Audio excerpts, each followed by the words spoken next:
사무엘상 16장 13절. 자, 우리 같이 합독하십니다. 자, 시작. 사무엘이 기름 불병을 가져다가 그의 형제 중에서 그에게 부었더니 이날 이후로 다윗이 여호와의 영에게 크게 감동되니라. 사무엘이 떠나서 라마로 가니라. 아멘, 아멘. 말씀 보면 사무엘이 기름 뿔병을 가져다가 그의 형제 중에서 그에게 부었더니 이날 이후로 다윗이 여호와의 영에게 크게 감동되니라. 여호와의 영에게 크게 감동되니라 그랬잖아요. 다윗의 의지와 상관이 없었어요. 하나님의 영이 감동되니까 이 다윗이 어떻게 바뀌냐면은 한낱 목동으로밖에 살 수 없는 사람이었지만은 그 영에 감동되니까 어떻게 해요? 그 영 때문에 이제 사무엘 상을 쭉 읽다 보면은요, 그 영이 임했기 때문에 골리앗을 만났을 때도 나는 만군의 여호와의 이름으로 간다. 이게 사람들이 벌벌벌 떨면서 나서지도 못했어. 근데 이 사람은 나서가지고 만군의 여호와의 이름으로 물맷돌 하나 가지고 쳐가지고 그 거인을 갖다가 쓰러뜨리잖아요. 이러한 능력과 기적이 그 안에 있더라 그 말이죠. 성령의 능력을 받으면. 그래서 성령의 능력을 이제 이렇게 다윗에게 그 감동된 이 사람의 능력이 그렇게 나타나더라 그 말입니다. 그래서 다윗이 그렇게 다윗되었던 것은 하나님의 영에 감동됐기 때문에 죄를 그렇다고 해서 이 사람이 완벽한 사람이 아니었어요. 바세바를 범해가지고 자기 충성된 그 바세바의 남편 우리아를 죽여버리고, 그리고 압살롬이 아들이었잖아. 그 아들들이 아빠가 믿음이 좋으면 자식들이 좋아야 되잖아. 근데요, 다말 딸을 범해가지고, 그리고 또 그 누구예요, 암논이 죽이잖아요. 막 죽이는 일, 막 이런 일이 벌어져요. 그 속에서 하나님을 바라보는 다윗의 그 은혜는 하나님의 영에 감동됐기 때문에 하나님께 다시 돌아오는데 자신의 잘못을 인정을 하고 겸손한 자리에서 내가 맞습니다. 내가 죄인입니다. 이 자리. 왜냐하면 왕이라는 권력은 우리 대통령을 보지만은 권력은 무소부지해서 막 이렇게 흔들잖아요. 근데 선지자 나단이라는 선지자가 딱 찔렀을 때 맞습니다. 그 자리에서 회개하고. 자, 이렇게. 그래서 하나님의 영에 감동된 사람은 잘못을 안 할 수는 없어요. 그러나 감동된 사람은 그렇게 하나님을 인정하는 그 자리로, 겸손의 자리로 가서 나를 내어드린다는 거죠. 이렇게 살아갈 수 있다 그 말입니다. 자, 성령님의 역할입니다. 그래서 하나님께서 우리와 함께 계시면서 중단 없이 우리를 가르치시고 말씀을 생각나게 하시고 꾸짖어 주시고 우리의 손을 잡아 진리 가운데로 영생으로 이끌어 가십니다. 이게 성령님의 역할인 것입니다. 여러분을 짓밟는 사람들, 여러분 주위를 겹겹이 둘러싸이는 모든 문제들 한번 생각해 보십시오. 있다 할지라도 여러분과 함께 하시는 성령님을 정녕 믿는다면, 예수님의 이름을 믿는다라면 성령님이 우리 안에 있는 거예요. 영접하는 자, 그 이름을 믿는 자에게는 하나님의 자녀가 되는 권세를 주셨으니, 자, 이때 이제 성령님을 우리가 받아요. 성령님이 있는 사람들은 우리가 이제 바라보는 시선과 이런 것들이 달라집니다. 문제를 바라보는 것이 아니라 붙드신 하나님을 볼 수 있는 눈이 열어지는 거예요. 그래서 성령 하나님께서 작정하시고 때가 되면 반드시 그 주변의 어려움이나 또 나를 괴롭히는 사람들의 마음을 감동시켜가지고 여러분과 한 마음이 되게 해주시든지, 아니면은 이게 답이 없으면은 나를 떠나오게 하든지, 아니면 그 사람을 치워주든지 성령님이 하신다는 거죠. 그래서 원수 갚는 것이 너에게 있는 것이 아니라 내게 있다. 내가 네 대신 원수를 갚겠다. 그래서 우리가 나서지 말라고 하는 게 그 말이에요. 우리가 억울하고 힘들면은 내가 나서서 네가 나한테 어찌 그래 하면서 막 이러잖아요. 근데 이것이 아니라 이런 일이 있을 때 하나님께 기도하면 성령님이 찾아가서 그들의 마음을 감동시켜서 편이 되게 하시든지 아니면 떠나게 하든지 이렇게 해줄 수 있는 길을 제시한다 그 말입니다. 마태복음 10장 19절 20절 보세요. 자, 성령님은 우리에게 말씀을 넣어주신다고 그랬어요. 너희를 넘겨줄 때 어떻게 또는 무엇을 말할까 염려하지 말라. 그때 너희에게 할 말을 주시리니 말하는 이가 너희가 아니라 너희 속에서 말씀하시니 곧 너희 하나님의 성령이시니라. 아멘. 자, 제자들이 이제 세상 가운데로 나아가는 그 상황이에요. 지금 저기를 만나야 돼. 자기를 핍박하는 사람 만나야 돼. 그런데 제자들에게 할 수 있는 예수님의 말씀이 바로 그런 거였어요. 염려하지 말고 가라. 말하는 이는 너희가 아니라 너희 속에서 말씀하시니 곧 너희 아버지 성령이시라. 그래서 성령님을 이렇게 함께 하니까 염려하지 말고 가라. 이제 그렇게 말씀하셨고, 사도행전 4장 13절 보세요. 그들이 베드로와 요한이 담대하게 말함을 보고 그들을 본래 학문 없는 범인으로 알았다가 이상히 여기며 또 전에 예수와 함께 있던 줄로 알고, 자, 베드로가 어떤 사람이에요? 어부의 아들이었어요. 자, 그때 베드로는 무식해가지고요, 정말 열심만 있었지 머릿속에 든 게 없었어. 그래서 그냥 베드로는 그냥 사람들이 바라볼 때 그냥 어부의 아들, 무식한 아들이야. 근데 예수님이 죽고 나서 하늘로 올라가셔가지고 오순절 그 마가 다락방에서 성령을 받잖아요. 그때 이제 베드로가 하나님의 성령이 임하니까 이제 말씀을 가르치고 설교하고 할 때 예수님의 이름으로 일어나 걸어라 해서 성전 미문에 앉아있던 그 안진뱅이 일으키고 여러 가지 많은 기적들을 행합니다. 그러니까 사람들이 바라볼 때 그들은 학문 없는 범인으로 알았다가 이상히 여기며 또 전에 예수와 함께 있던 줄 알고 그냥 학문 없는 무식한 사람을 알았는데 어떻게 저렇게 잘할 수가 있지? 이렇게 된 거예요. 그래서 자 보세요. 여러분들 우리가 이제 저 자신만 바라봐도 하나님 아버지의 은혜가 없었으면은요. 저는 말했잖아요. 운동선수였다고. 그래서 배운 게 없어요. 그래서 머리가 다 비워진 사람이요. 그런데 진짜입니다. 그래서 항상 그것 때문에 저는 그게 제 첫 번째로 제 안에 있는 그 자존감 낮음이 나를 붙잡고 있었어요. 이 무식한 내가 뭐를 한다고. 그러니까 나가니까 내 이 부끄러움이 뽀록 날까봐 앞에 못 나가고 덜덜덜덜덜 맨날 이랬어요. 그래가지고 대표기도 한번 시키면 금식 3일씩 했어요. 3일씩 하고 가서 대표기도를 했어요. 그러면요. 밑에서는 책상에서는 막 개다리 춤을 추는데 입으로 나오는 말은요. 완전히 붕해처럼 기도가 나가버려 그냥. 기도하고 내려오는데 더 이상 말씀 안 듣고 기도회만 들었어도 붕해 다 끝났다고. 그 정도로 금식을 갖다 막 3일을 하고 갔으니 얼마나 기도회가 뜨거웠겠어요. 다리는 막 밑에서 이러고 있는데. 그러니까 성령님이 그렇게 도왔다 그 말입니다. 그래서 성령님을 믿는다라는 것은 내 힘이 아닌 예수님의 이름이 내 안에서 분명히 일을 하는데 성령님이 그렇게 나에게 담대함을 주셔서 하게 하신다 그 말입니다. 저는 지금 이 자리에 서 있는 것도 기적입니다 진짜. 그래서 약한 자를 통해서 강한 자를 붙게 한다는 그 말이 거기서 나온 것 같아요. 저 자신 바라보면서 그렇습니다. 그래서 이 무식한 베드로가 무식하지 않았던 것은 성령님이 그 안에 있었기 때문에. 그래서 우리 한 사람 한 사람이 모두가 약하지만은 성령님의 은혜가 임하잖아요. 여러분들 다 도와주세요. 자, 진리로 이끌어 가는데 이 땅에 있는 동안에 가르치면서 또 위로하시면서 또 이끌어 가신다는 거예요. 이 성령님의 역할입니다. 보혜사. 고린도후서 1장 3절 4절 보세요. 이게 말씀을 통해서 성령님이 이제 기억나게 하셔서 위로하시는 성령님이십니다. 고린도후서 1장 3절 4절 보면 찬송하리로다 그는 우리 주 예수 그리스도의 하나님이시요 자비의 하나님이시요 모든 위로의 하나님이시며 우리의 모든 환난 중에서 우리를 위로하사 우리로 하여금 하나님께 받는 위로로서 모든 환난 중에 있는 자들을 능히 위로하게 하신 이시로다. 아멘. 자, 베드로가 이 상황이 고린도후서 상황이 어떤 상황이냐면 최고로 악한 상황이에요. 지금 자기의 사도권을 갖다가 비방을 하고 그리고 고린도 교회 안에 분쟁이 있고 또 무슨 막 여러 가지 막 재물의 문제 여러 가지 문제가 막 많아요. 바울이 예수님 만나고 나서 무슨 유라굴로도 만나고 여러 가지 많은 상황들 만난 상황이에요. 그런 상황에서 이렇게 말씀하시는 건 뭐냐면 그 어려움 속에서 하나님의 위로를 이제 경험한 거죠. 이제 그러기 때문에 그 모든 위로로서 모든 환난 중에 있는 자들을 능히 위로하게 하신 이시로다. 자, 그러면 우리가 이 땅에 있는 동안에 환난 속에 다 있을 수밖에 없고 우리가 두렵고 또 불안하고 내 미래가 불안하고 내 미래가 어떻게 되지? 내가 장가갈 수 있을까? 내가 뭐 이런저런 걱정들이 많이 있잖아요. 사실 여러 가지로 보이지 않지만은 모두가 다. 근데 그러한 것들에 대해서 염려를 맡겨버리라는 거죠. 이제 너희 모든 염려를 맡겨버려라. 그러면 이것을 갖다 성령님이 도와서 마음 안에 그 문제가 해결이 안 되었어도 평안이 먼저 와버려요. 그래서 이것이 기도하면서 평안이 오잖아요. 그 자체가 응답이에요. 기도는 그런 거예요. 눈에 보이지 않습니다. 하나님의 때가 분명히 온다라는 거죠. 그래서 진정한 사도의 표시는 화려한 언변이나 업적이 아니라 그 고난 속에서도 드러나는 그리스도의 능력, 즉 십자가의 도로 인한 평안의 삶을 살아갈 수 있다는 것입니다. 그래서 성령님의 위로만이 언제나 채워집니다.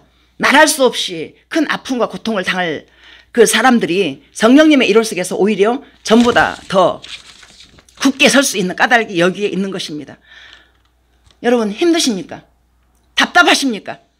성령님의 도우심을 구해보십시오. 성령님의 위로를 구해보십시오.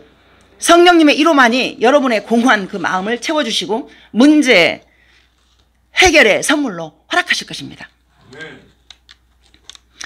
그러니까 때로는 사람들에게 또 이렇게 위로를 받고자 하는 그게 있어요. 근데 사람도 그냥 인간적인 사람이라기보다 하나님과 동행하는 사람들을 만나서 같이 위로하자는 그러면요 불이 붙어요. 이렇게 힘이 생겨요. 그런데 세상 사람 친하다고 만나가지고 뭐 하잖아요. 그럼 어느 때는요, 내가 무슨 말을 해놓고, 아유, 저 사람한테 말을 왜 했지, 내가. 막 후회되는 그런 상황도 있잖아요. 그런데 하나님 앞에서, 그리스도 예수 안에서 교제를 하면 성령님의 그 위로가 임하여서 해결되는 역사도 분명히 있더라고요. 그래서 우리가 오늘 찬양 가운데 너 시험을 당해 범죄치 말고 있잖아요. 그래서 사람을 만나는 것도 선택해서 만나라고 성경에 찬양 가사가 나왔잖아요. 그래서 이제 우리 친구가 그 죽기 직전에 이런 말을 했어요. 걔는 많은 사람을 친했어. 근데 죽기 진짜 며칠 남겨놓고 걔가 그런 후회를 했어요. 내가 그동안에 만나지 말아야 될 사람들 너무 많이 만났고 또 이렇게 저렇게 하면서 다 이렇게 카트시키더라고.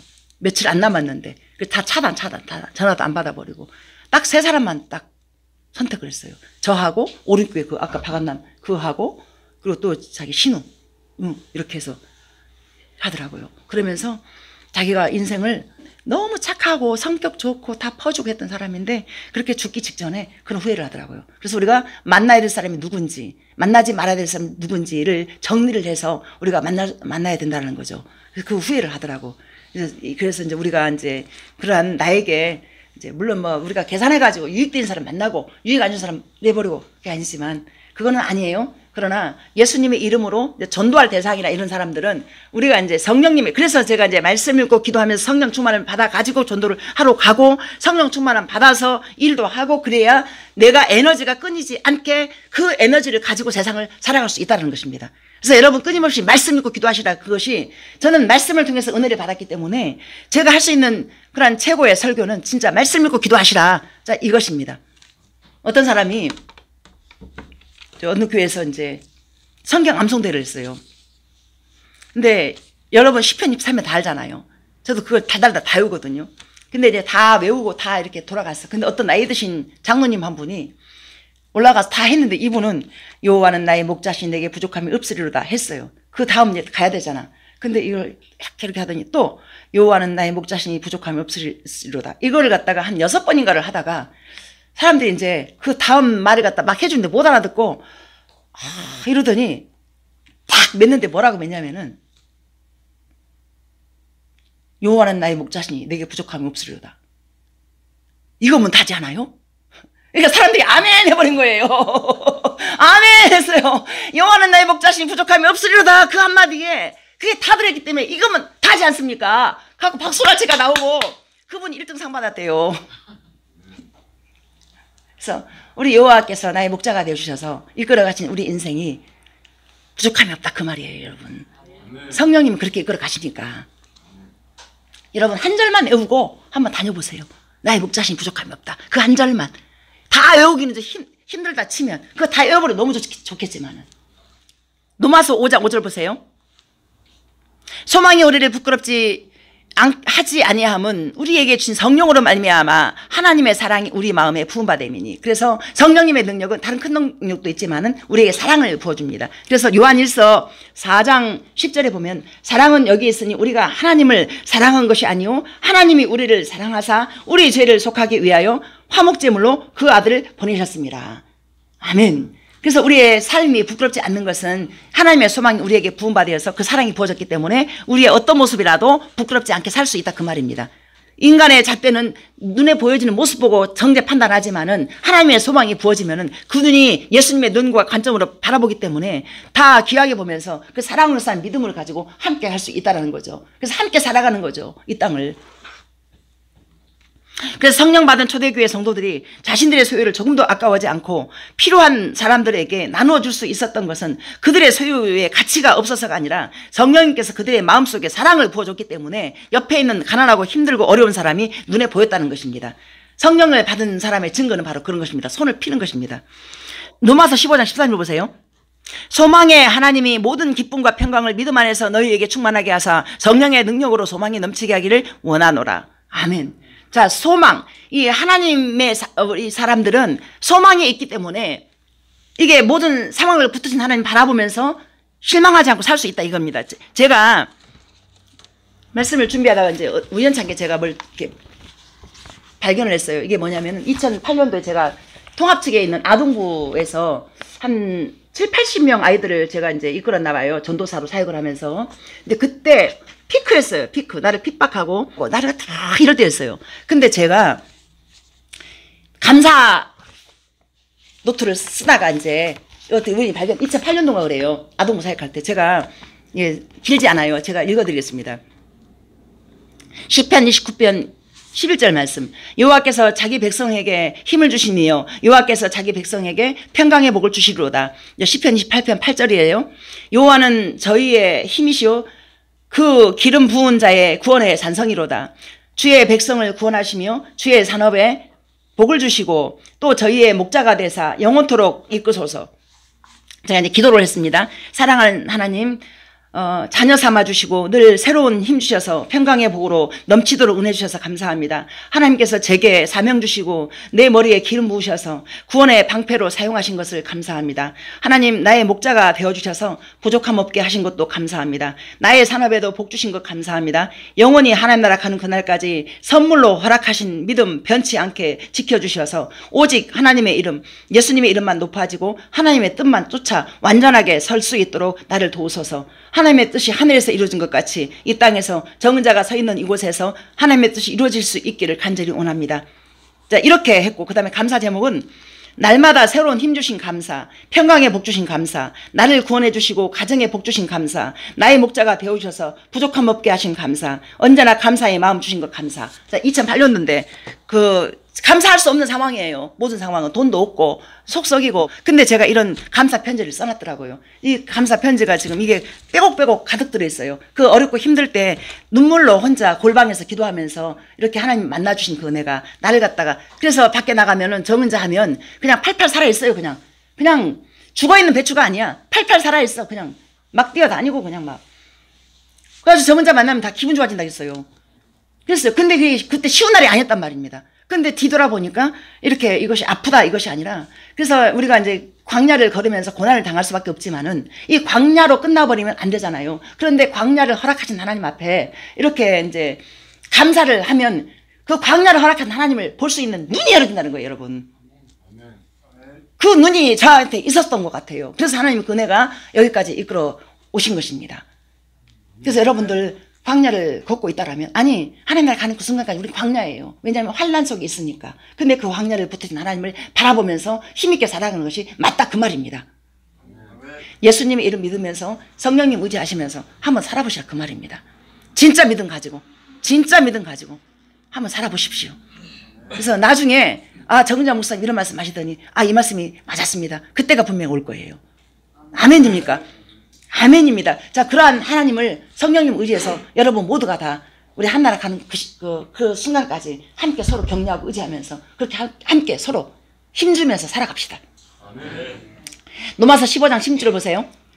이 은혜는 곧 나로 이방인을 위하여 그리스도 예수의 일꾼이 되어 하나님의 복음의 제사장 직분을 하게 하사 이방인을 제물로 드리는 것이 성령 안에서 거룩하게 되어 받으실 만하게 하려 함이라. 아멘.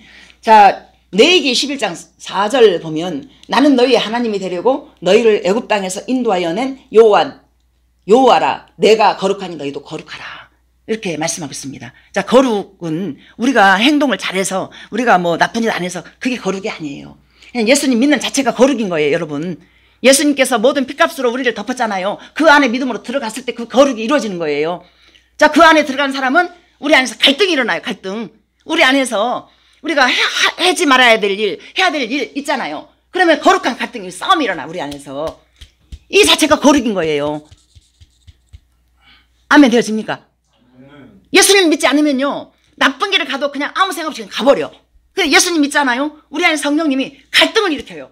이 갈등을 끊임없이 하게 되는 거예요. 그래서 이 갈등 속에서 순종의 발걸음을 걸어가잖아요. 그래서 순종의 발걸음을 걷는 자에게는 선물을 주는데 믿음을 선물로 준다고 했어요. 믿음. 그게 너무 아멘 되어지는 거예요. 갈등이 일어나는 그 속에서 거룩을 지키는 것은 뭐냐면은 순종적으로 내 마음과 생각을 그렇게 옮기라는 거죠. 세상 기준에서는 세상 기준 가치로 그냥 내가 이쪽으로 안 가면 손해보기 때문에 그냥 따라가. 근데 이걸 타협없이 딱 자르고 순종하잖아요. 이게 거룩인 거예요. 거룩. 이거를 여러분 한번 해보세요. 마음 안에서 이런 갈등들을 갖다가 그냥 내버려 두지 마시고, 갈등이 일어나는 이것을 갖다가 성령님의 음성으로 듣고, 내가 이 순종의 발걸음을 걸어서 믿음을 받아서 무릇 하나님께 난 자마다 세상을 이기느니라. 세상을 이긴 승리는 이것이 우리의 믿음이니라. 예수께서 하나님의 아들이신 믿는 자가 아니면 세상을 이길 자가 누구냐라고 그랬어요. 이 믿음의 선물을 받아야 되는데, 이 믿음은 순종을 통해서 그 믿음이 온다 그 말이에요. 불의한 줄 알면서도 포기하지 못하는데 어찌하올까 하면서 한 이 거룩한 이 갈등, 이것이 바로 창조적인 갈등인 것입니다. 이 갈등을 여러분, 하나님 나라 가는 그 순간까지 갈등이 일어나야 돼. 속에서 잠재울 수는 없어요. 이 땅에 사단이 씨를 계속 뿌려 흔들어.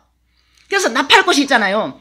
우리 옛날에 우성빌라 살 때 나팔꽃이 이렇게 쭉 줄기를 타고 올라가는데, 처음에는 요만한 게 올라오더니 이 세상에 나중에 보니까 그 앞에 무슨 빌라에 그거 우리 집 옆에 그 빌라로 나팔꽃이 벽을 타고 쭉쭉쭉쭉 올라가서 어느새 보니까 옥상까지 가버렸더라고. 5층 건물에.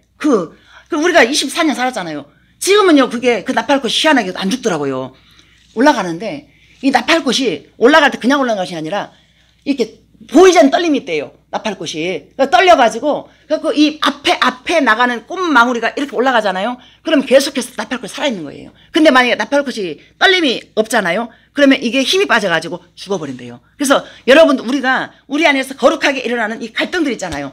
이 나팔꽃이 떨림이 떨어지면은 죽는 것처럼, 속에서 일어나는 갈등들이 있잖아. 이 갈등을 갖다가 순종의 쪽으로 발걸음을 옮겨야 이게 우리 안에서 믿음의 선물을 받아 가지고 믿음으로 승리한다 그 말이에요, 여러분.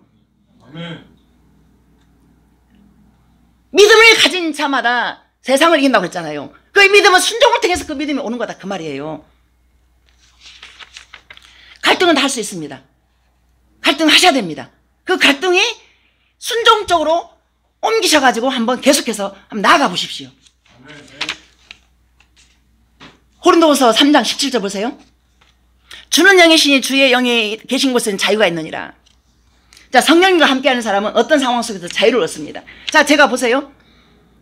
자유자가 됐잖아요. 그게 무슨 말이냐면, 남편이 막 핍박하고 이럴 때도 저는 이런 말씀들이, 자유는 뭐냐면 하나님 보시기에 옳은 쪽으로 움직이는 것이 바로 자유예요. 질서 안에서. 그 제가 만약에 남편이 막 이런 상황에서 만약에 뭐 어디 노래방 다니고 어디 뭐 주점이나 다니고 뭐 어디 뭐 남자나 만나고 이래서 제가 그랬으면은 그 자유가 다 헛된 거죠. 그런 자유 말고 하나님을 믿는 믿음으로 자유롭게. 근데 지금은 제가 자유를 누리는 게 뭐냐면은 다니엘 기도 하고잖아요. 근데 저 남편을 갖다 여기 만들고 또 나는 내 시간 내가 내 마음대로 조정을 해요, 내가. 근데 저 남편이 나를 볼 때 저 옛날엔 미친 짓거리를 하니까 말이야, 나도 자네가 미친 짓거리 하니까 나도 이렇게 딴짓거리 한다 그 말이에요. 이제 합리화를 시키는 거지 이제.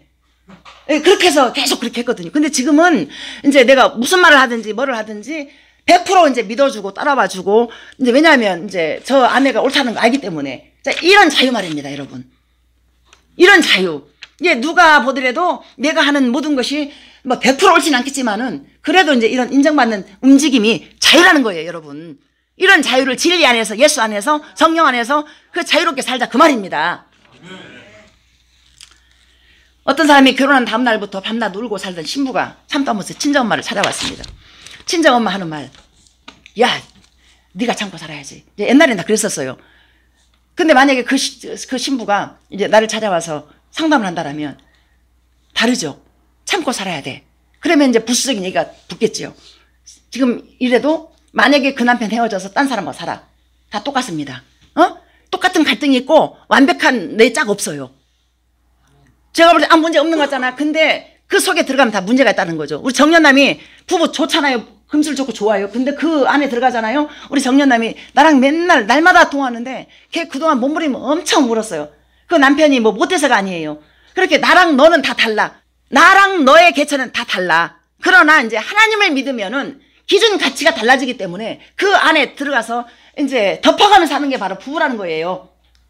자, 이것은 제가 이제 삶으로 살아오면서 그 은혜를 제가 받았기 때문에 강하게 메시지를 할 수가 있는 거예요. 제가 아는 어떤 이제 부부가 있어요. 이 부부는, 근데 그 권사님이신데 그 자녀가, 큰아들이 장가를 갔는데 아내가 시청 공무원 뭐 이래가지고 연봉이 1억 막 이래. 근데 그 아들은 대학 교수, 네? 좀 이렇게 교수 말고 교수 밑에 겸임교수 있잖아요. 그러면 봉급이 좀 작대요. 그러니까 이 아내는, 이 며느리는 새벽기도 열심히 다녀. 그런데 남편을 무시해. 그러니까 이 남편은 속상하니까 또 술 먹어. 술 먹고 또 막 그냥 취급도 못 받고 또 그렇게 살아. 자, 그런데 새벽기도 열심히 다니는 그 아내가 이제 무엇이 잘못됐습니까? 저는 진짜 그 아내를 만나면 꼭 해주고 싶은 말이 있어. 꼭 만나고 싶었어요. 왜냐면 우리 남편 진짜 돈 뒤지게 열심히 살아요. 근데 그 돈을 한꺼번에 그냥 다 갖다 버리고 홀라당. 그런데 하나님이 나한테 이러잖아요. 여자의 머리는 남자고 남자의 머리는 예수님이다. 예수님 하나님의 것이다. 그 음성 딱 듣고, 그래서 가정의 질서가 세워지는 그것, 성령님의 역할이 그것입니다. 이것을 제가 말해주고 싶은 거예요. 그래서 이제 우리 그 권사님한테 그랬습니다. 그래서 결국에는 이 남편, 이 아들이 견디지 못하고 지금 엄마 옆으로 가버렸어. 그래가지고 거기서 이제 그 엄마 또 아파. 근데 이제 그 엄마가 세상에 그 아들 80인데 수발까지 해줘야 돼. 그리고 그저께 전화 와서 막 울어 통곡을 해. 억울해서 분해서. 그래서 제가 그랬어요. 어차피 감당하는 그것, 성령님의 능력이 권사님에게 임하여서 기쁨으로 감당하십시오. 그리고 이제 제가 기도해주고 이제 이랬어요. 그리고 나서 이제 그 며느리에 대해서 이제 제가 얘기를 이제 했죠. 결국에는 며느리가 변화돼야 되겠지만은 우리 권사님께서 먼저 기도하셔서 기쁨으로 아들을 감당하시기를 결정하십시오. 왜냐하면 어차피 감당해야 돼. 어차피 감당해야 될 일을 갖다 기쁨으로 감당하기를 결정을 해야 성령님이 돕지. 힘들어 죽겠다 하고 이래버리면은요, 다 죽어버려요. 맞잖아요. 기쁨으로 감당하기 결정해야 이게 기쁨이 떠나지 않고 일을 갖다가, 그러니까 우리 세상 일이 바쁘지만은 세상 일에 끌려가는 사람이 있고 세상을 갖다 끌고 오는 사람이 있어요. 우리가 그렇게 살자는 거죠. 문제를 붙들어 오신 하나님을 바라보면서 우리가 기쁨으로 끌고 가야 되는 거지. 그냥 이미 예수님이 이겼으니까. 그래서 제가 이제 그 분한테 이제 그 얘기를 한 거예요. 권사님 새끼들이니까 권사님이 감당해야 되는데 권사님 죽을 때까지 이왕이면 기쁨으로 감당하게 해달라고 기도하시라고. 그러다 보면 하나님께서 그 마음을 감동시켜가지고, 어머니 제가 잘못했습니다. 내 남편 내가 챙겨야 되는데 어머니 죄송합니다. 그럴 때가 옵니다. 나 그렇게 해놨습니다. 누가요? 성령님이. 자, 성령님의 은혜가 그렇게 감동 주시고, 그래서 이제 그 권사님이랑 이렇게 해서 이제 마무리를 지어놨어요. 그리고 이제 당신 몸이 아프다 보니까 많이 힘들고 어려워해요. 근데 이제 인간적인 생각으로는 잘 안 됐어서 같이 울어주고 싶어. 근데 강하게 그렇게 얘기를 해놔야 이분이 살지. 안 그러면은 거기에 막 감동에 쓸려가지고 이렇게 해버리면은 안 된다라는 거죠. 그래서 여러분, 이렇게 말하는 그 의미를 한번 깊이 있게 한번 묵상해 보십시오. 우리가 세상을 끌고 가야 될 것인가? 우리 세상에 끌려가야 될 것인가? 여러분, 옆에 있는 그 사람들을 갖다가 우리가 어떻게 이끌어서 생명으로 이끌어 가야 되는가? 성령님께서 여러분을 도와서 진리로 이끌어 가는데 여러분 한 사람만 끌고 가지 않아요. 주변 사람 전부 다 끌고 가게 만들어요, 하나님이. 그래서 그때 이제 순종의 발걸음을 걸어서 믿음을 가지고 그렇게 순종의 발걸음을 한번 걸어보시라, 그 말입니다. 그래서 이제 하나님께서는 또 우리에게 열매를 허락하십니다. 갈라디아서 5장 22절 23절 보세요. 오직 성령의 열매는 사랑과 희락과 화평과 오래 참음과 자비와 양선과 중성과 온유와 절제니 이 같은 것을 금지할 법이 없느니라. 요한복음 15장 16절 한번 보세요. 같이 볼게요. 우리 같이 한번 합독합니다. 시작. 너희가 나를 택한 것이 아니요 내가 너희를 택하여 세웠나니 이는 너희로 가서 열매를 맺게 하고 또 너희 열매가 항상 있게 하여 내 이름으로 아버지께 무엇을 구하든지 다 받게 하려 함이라. 아멘. 자, 하나님이 우리를, 그러니까 내가 하나님을 택한 게 아니라 하나님이 우리를 택했잖아요. 세웠잖아요. 그러면 그 안에 붙어있기만 하면 열매를 맺을 수밖에 없는데, 자, 아까 지금까지 제가 말씀드렸던 모든 것들 한번 기억 속에 한번 담아보세요. 갈등이 일어난다고 했잖아요. 갈등을 순종적으로 발걸음을 옮기면 믿음이 생기는데 그 믿음을 통해서 맺어진 열매가 바로 성령의 열매란 말입니다, 여러분. 여러분 끄떡끄떡 하시는데, 자, 이거는 제가 저 남편 만나가지고 40년 가까운 세월을, 예수님 만난 24년, 25년 됐어요. 그 시간 동안에 몸으로, 광야를 지나오면서 몸으로 배운 거, 몸으로 배운 거. 이 몸으로 배운 걸 여러분에게, 그래서 우리 여동생이랑 둘이서 항상 교제할 때, 언니는 제가 말했잖아요. 훌륭한 목사 되려고, 저기 지리산 노우 목사님 20번 왔다 갔다. 또 신대원 17학기 공부했잖아요. 그리고 저기 순회선교단 그 안에서 5년을 훈련을 받는데 중보기도학교, 성교관학교, 복음학교 13번 갔어요. 성교관학교, 중보기도학교 이 6개월 코스를 갔다가 중보기도학교 2번, 성교관학교 2번 거기도 부족해서 6개월 합수까지 갔어요. 이렇게 훌륭한 목사 돼보려고. 그래갖고 그걸 지나면서 사람들 많이 만나잖아요. 근데 모든 사람들이 아무리 믿음이 있고 선교사님이라 할지라도 전부 다 인간 냄새가 나고 다 아프고 힘들더라고요. 그렇게 부딪힘을 통해서 직접 몸으로 배운 것들을 여러분에게 이렇게 알려주나요? 그럼 우리 동생이 여동생이 항상 통하면서 언니는 근데 걔는 이제 물질이 저한테 올라와요. 물질로 도와줘. 언니는 몸으로 뛰면서 이렇게 한 것을 언니 나한테 다 흘려보낸다고. 그래 영적인 원리가 그렇단다. 이 그냥 얻어지는 거 없단다. 내가 동생한테. 여러분들도 마찬가지예요. 제가 이제 목사는 분명히 맞아요. 그러나 머리에서 나오는 그 지혜가 아니라 그 지식이 아니라 제가 몸으로 부딪혀서 아는 걸 갖다 여러분들에게 다 쏟아내는 거예요 지금. 여러분들 진짜 이렇게 속에서 분명히 들을 때 마음의 갈등들이 있을 거예요. 아 내가 이게 틀렸나 이게 맞았나 내가 이렇게 해야 돼 저렇게 해야 돼 이런 것들 있잖아요. 이런 것들을 딱 정리를 해버려요. 하나님 편으로 내가 서야 되겠다. 하나님 앞에 내가 나아가야 되겠다라고 결정을 딱 해보시라고. 그럼 어떤 기적이 벌어지는가. 세상과 타협하지 마십시오 여러분. 이왕에 사는 거 인생 별거 없습니다. 안성기 씨 그렇게 잘 나가던 사람 세상에 다 죽어가 지금. 그 얼마나 훈남에다가 잘생기고 잘 나갔습니까? 돈도 엄청 벌었을 거예요. 다 죽어가요. 꼬리꼬리 아니에요. 생꼬쟁이가 돼가지고 송장돼가지고. 우리 인생 그렇습니다. 우리가 풀 붙어있는 꽃처럼 풀이 시들면 꽃도 시들어버리고 우리 다 시들어. 그런데 우리의 영이 하나님을 만난 우리의 영은 영생으로 간다 그 말입니다. 이것처럼 큰 복이 어디 있겠습니까? 이 복을 받았는데 우리가 순종의 발걸음을 걷지 않고 우리가 어디로 가야 되겠냐고요. 그래서 성령님의 인격 속에서 생각하고 그 인격으로 말하고 그 인격을 힘입어서 행동하는 훈련을 게을리하지 말아야 할 것입니다.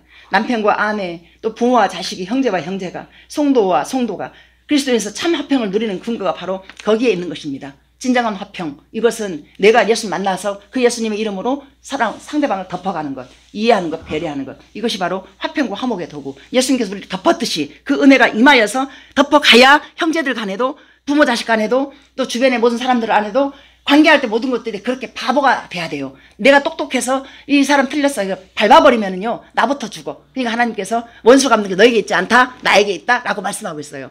그래서 이거 억울하다고 해봐야. 그래서 한 번은 제가 억울한 일을 당했는데 제가 막 어쩔 줄 모르니까 말씀을 딱 주시는데 빛의 열매는 모든 착함과 의로움과 진실함이 있느니라 말씀이 툭 던지시는데 이 말씀이 저한테 뭐냐면 내가 너를 알기 때문에 내가 너 진실하고 정직한 건 알아. 그냥 괜찮아. 이 말씀 한마디에 평안이 딱 몰려와서 억울함이 싹 사라지더라고요. 그래서 일단 기도의 자리에 나가셔서 그 억울함을 갖다가 아래 보시면은 하나님께서 그렇게 하셔서 여러분들 삶을 갖다가 더 풍요롭고 더 아름답게 좋게 이끌어 가실 것입니다. 그래서 우리에게 임하신 성령님의 사랑, 자, 그 사랑이 우리는 지금까지 삼위일체 하나님이신 성령 하나님에 대해서 많은 것들을 함께 생각해 보았습니다. 그리고 성령님을 떠나서는 우리가 바르게 존재할 수 없음을 깨달았습니다. 그렇다면 이제 이 귀한 성령님을 어떻게 받을 수 있느냐는 것입니다. 성경은 여러 가지 경우를 예를 제시합니다. 사도행전 2장 38절 39절 보세요. 베드로가 이르되 너희가 회개하여 각각 예수 그리스도의 이름으로 세례를 받고 죄사함을 받으라. 그리하면 성령의 선물을 받으리니 이 약속은 너희와 너희 자녀와 모든 먼데 사람 곧 우리 주 하나님이 얼마든지 부르신 자들에게 하신 것이니라 하고. 자, 이게 이제 뜻을 요약을 하면 어떤 뜻이냐면은 우리가 잘못할 수 있잖아요. 성령님 늘 우리 안에 있어요. 근데 이것이 어떤 차이가 있냐면은 성령 충만한 사람이 있고 그냥 그렇게 성령이 있는가 없는가 모르는 사람이 있어요. 자, 이거 차이는 다른 것이 아니에요. 우리가 하나님 앞에서 정직하게 바르게 내 죄를 고백하고 그러면 죄사함의 은혜는 물론이고 그때 성령 충만의 은혜가 임한다는 거죠. 아멘 되십니까? 그래서 아무도 없을 때 골방에서 저는 골방 기도를 참 제가 많이 해요. 혼자서 화장실 가서도 항상 입버릇처럼 얘기하고 부르고 하는 오늘 이랬는데 이랬어요. 어쨌어요. 그냥 기도요. 밤새워 기도하지 않아도 거창하게 안 해도 괜찮아요. 괜찮습니다. 그런데 정직하게 내 모습을 하나님 앞에 아릴 수 있잖아요. 이렇습니다. 어느 때는 저도 제 자신이 민망하고 부끄러울 때가 있어가지고 아이고 내가 왜 이러죠? 아이고 죄송해요. 그러면 하나님이 또 제 안에서 네가 완벽하면 너 나와 상관이 없어. 그 은혜가 늘 있기 때문에 제가 이렇게 이 자리에 있는 것 같아요. 완벽하지 못한 모습이 다 있잖아요. 근데 그 모습을 그대로 정직하게 가자는 거죠, 하나님 앞에. 그러면 그때 또 하나님의 은혜가 나를 하나님의 성령이 사로잡아가지고 충만한 은혜를 부어서 동력이 되게 만들어가지고 힘있게 살아내는 그 은혜가 있다, 그 말입니다. 자, 결론을 맺습니다. 자, 우리가 이제 성령의 능력이 이제 병 고치는 역사도 있고 또 성령의 능력이 뭐 말씀도 주시고 다 줘요, 다. 근데 성령의 열매 중에 가장 큰 게 사랑이 없으면 하나님을 기쁘시게 할 수 없다라고 말씀하고 있습니다. 이것을 성경은 로마서 8장 8절에 육신에 있는 자는 하나님을 기쁘시게 할 수 없느니라 무릇 하나님의 영으로 인도함을 받는 사람은 곧 하나님의 아들이라 14절에 이렇게 나와 있습니다. 자, 사랑이 없으면 하나님을 기쁘시게 할 수 없느니라 라는 성경의 이 가르침은 진정한 사랑은 성령의 인도하심 없으면 하나님을 기쁘시게 할 수 없다 뿐만이 아니라 그 사랑이 없으면은 인간의 노력의 사랑은 한계가 있기 때문에 그 사랑이 거짓된 것이 많다라는 거죠.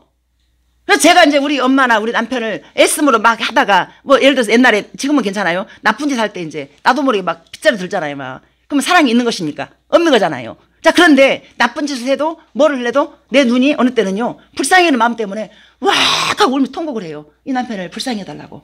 이 남편을 좀 도와달라고. 이 남편을 건강 지켜달라고. 그때가 언제인지 알 수 없지만은 꼭 이 남편 고쳐서 내 옆에 동역자가 되게 해달라고 막 이런 기도를 눈물로 하는 거예요. 그때 내 정신 갖고 내가 인간적인 적은 자는 미워 죽겠어. 그냥 그제 나랬으면 좋겠어. 술 끊었으면 좋겠어. 막 이런 것 때문에. 근데 하나님의 은혜가 임하니까 성령의 능력이 나를 끌어안고 막 눈물로 기도하게 하면서 그 기도를 하나님 받으시고 이렇게 됐잖아요. 오래 걸렸지만은. 그 우리 엄마도 제가 잘해요. 잘하다가 좀 의견이 안 맞으면 또 하나님 우리 엄마한테 왜 그런지 모르겠어. 나 어쩌고 막 그래. 그러면 또 하나님이 또 저한테 그래요. 네 안에 효 있다고 착각하지 마라. 효 없다는 거예요. 그래서 내가 맞습니다. 그러면 회개가 터지죠. 그러면 또 우리 엄마를 또 다시 한번 내가 엄마 내가 화내서 미안해. 이러면서 다시 또 엄마를 섬기게 되고. 그래서 하나님 어찌하든지 끝까지 우리 엄마 더 이상 나빠지지 않고 더 건강한 모습으로 오랫동안 내 옆에 남게 해주세요. 엄마가 안 계신다 생각하면 가슴이 더 아플 것 같아. 그래서 제가 그랬어요. 우리 엄마 돌아가시면 아마 다른 형제들보다 내가 제일 많이 울 거라고. 맨날 싸워가지고. 다른 형제들은 아프다면 삐꾸비 내다보고 그냥 가버리지만 저는 맨날 보잖아 엄마를. 그래서 그것 때문에 어릴 때는 제 가슴이 아파요. 그래서 내가 엄마 돌아갔을 때 내가 아픔의 눈물보다는 내가 엄마에게 이거 잘해줬고 저거 잘해줬고 이런 것들이 좀 기억이 나서 더 감사의 눈물을 흘렸으면 좋겠다고 이제 그런 기도를 하고 있는데 이제 하나님이 그렇게 하시라 믿습니다. 그래서 아무리 헌신, 희생, 충성, 봉사, 예배, 기도 다 해도 신앙의 행위를 많이 해도 그 동기가 사랑이 뭐예요? 하나님 사랑하기 때문에 교회 나오잖아요. 하나님 사랑하기 때문에 내 이웃도 사랑하고 하나님 사랑하기 때문에 그 사랑으로 주변을 섬겨가는 그것이 이제 울리는 꽹과리가 아니라 진짜 사랑을 가지고 사랑을 했을 때 그 사랑이 이 생명을 건져내는 축복의 도구가 된다는 것입니다. 아멘. 성령의 역사입니다. 아멘. 사랑은 하나님의 은혜로부터 오며 사랑이 있을 때 비로소 신앙의 모든 행위가 참된 의미와 가치를 갖게 됩니다. 로마서 5장 1절 제가 마지막으로 읽고 마치겠습니다. 그러므로 우리가 믿음으로 의롭다 하심을 받았으니 우리가 주 예수 그리스도로 말미암아 하나님과 화평을 누리자. 자, 이 화평은 하나님과 사랑이 내게 임했잖아요. 하나님과 화평하면 자 주변 사람과 화평할 수밖에 없다. 이게 성령의 능력이 자 많은 능력이 있지만은 사랑이 없으면 아무것도 아니다. 그래서 믿음, 소망, 사랑 중에 그 중에 제일은 사랑이라 했어요. 그래서 성령님의 역할이 결국에는 우리를 갖다가 사랑을 부어줘가지고 주변을 사랑하게 만들어가지고 하나님의 나라가 각자가 서 있는 곳에 하늘에서 그 뜻이 이루어진 것 같이 그 사랑이 있는 하나님의 성령이 내 안에 있는 거기에 부어져서 그 뜻이 이루어진다. 그 말입니다. 그래서 우리 새벽기숙교회가 정말 다른 그 어떤 것보다 사랑으로 사는 믿음을 가지고 함께 그래서 함께 지어져 가는 그 은혜 속에서 하나님 나라까지 사랑으로 사는 믿음을 가지고 우리 함께 갑시다. 아멘. 자, 기도합니다.